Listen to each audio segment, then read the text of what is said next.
ముందుగా అందరికీ fourth TV ప్రేక్షకులకు శ్రీ పరాభవనామ సంవత్సర ఉగాది శుభాకాంక్షలు తెలియజేసుకుంటూ, ఈ సంవత్సరము పరాభవనామ సంవత్సరము అయినది.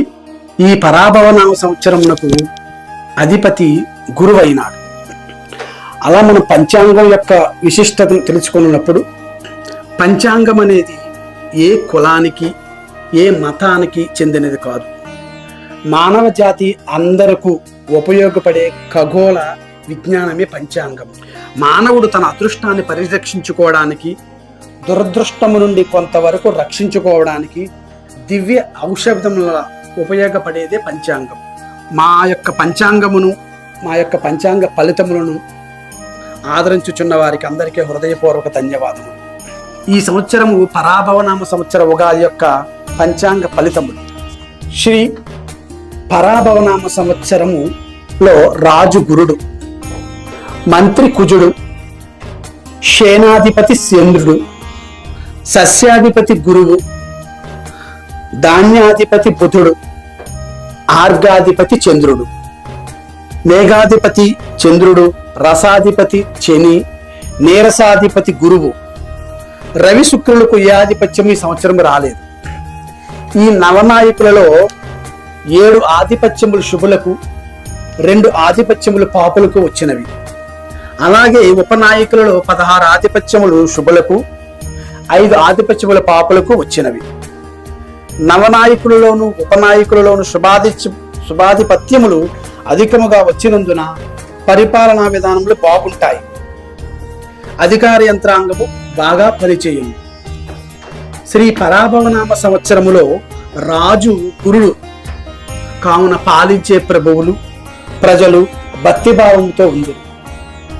యజ్ఞ యాగాది క్రతువులు ఆచరించుచు సనాతన ధర్మములు పాటించుచుంటారు.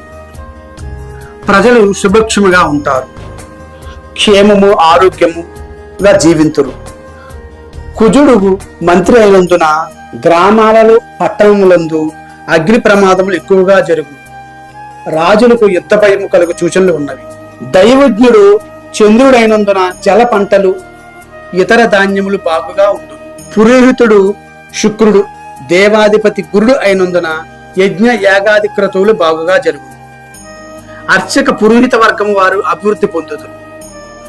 దేవాదాయ ధర్మాదాయ శాఖ వారు పాత దేవాలయములను పునర్నిర్మాణం చేపట్టి ప్రజలలో మరింత భక్తి భావములను పెంపొందించుచుందరు. వృక్షాధిపతి బుధుడైనందున ఉద్యానవనముల అభివృద్ధి జరుగును. ప్రభుత్వములు మొక్కలు నాటే కార్యక్రమాలు చేపట్టను. అటవీ సంపద కాపాడటంలో అటవీ శాఖ ప్రేక్షక పాత్ర వహించును. వస్త్రాధిపతి శని అయినందున వస్త్ర వ్యాపారములు నష్టములతో నడుచును. చేనేత పరిశ్రమ కుంటుపడును. చేనేత జౌళి శాఖ ఆప్కో సంస్థలో నష్టములను నడుచుచున్నాడు. పశునాయకుడు చంద్రుడైనందున పశు సంవర్ధక శాఖ అభివృద్ధిగా నడుచును. పాడి పరిశ్రమలు పాల వ్యాపారములు లభిస్తాయి. వర్ష లగ్నము జగల్లగ్నమును పరిశీలన చేయగా వర్ష లగ్నాధిపతి అయిన గురుడు చతుర్థ స్థానంలో ఉన్నందున దేశ ప్రజల జీవన విధానములు, ఆరోగ్యము, పరిపాలనా పద్ధతులు బాగుంటాయి.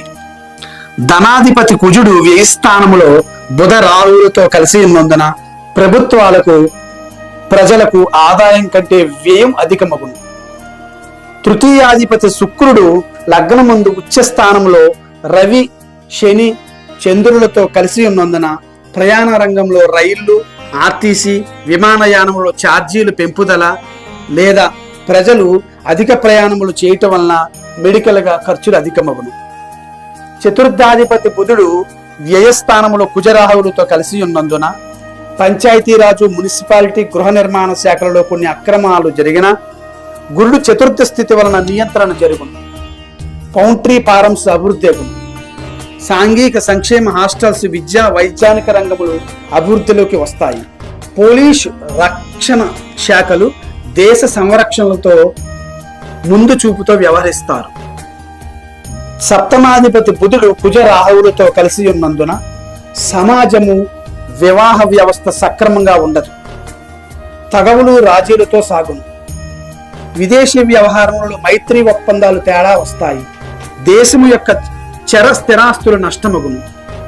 దశమాధిపతి చతుర్థ స్థితి వలన లోక్సభ రాజ్యసభ నిర్ణయాలు కొన్ని అనుకూలంగా ఉంటాయి.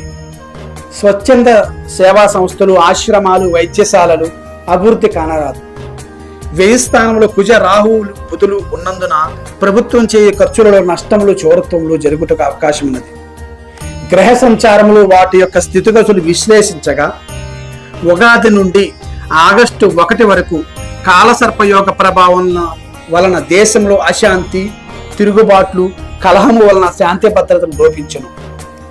ఏప్రిల్, మే నెలలో శని కుజుల కలయిక, నవంబర్ నుండి 2027 మార్చి వరకు శని కుజుల షష్టాష్టక స్థితి వలన దేశ విదేశాలలో భారీ అగ్ని ప్రమాదములు, భూకంపాల వలన ఆస్తి నష్టము, జన నష్టములు కలుగును. ఉగాది నుండి 2027 జనవరి 24 వరకు గురుడు అతిచార గతిచే 3 రాశులలో అనగా మిథున, కర్కాటక, సింహరాశులలో రాశి త్రయ సంచారము వలన జగత్తమునందు దేశోద్రవము, దేశోపద్రవములు, యుద్ధములు, విషక్రిమి వలన వ్యాధులు, అధిక జన నష్టములు కలుగును. విద్య, బ్యాంకింగ్ వ్యవస్థలలో మార్పులు, ధనము కనిపించుట తగ్గును. ఈ గ్రహస్థితి ప్రభావము ప్రపంచంలో ఏ దేశమునైనకు రావచ్చును.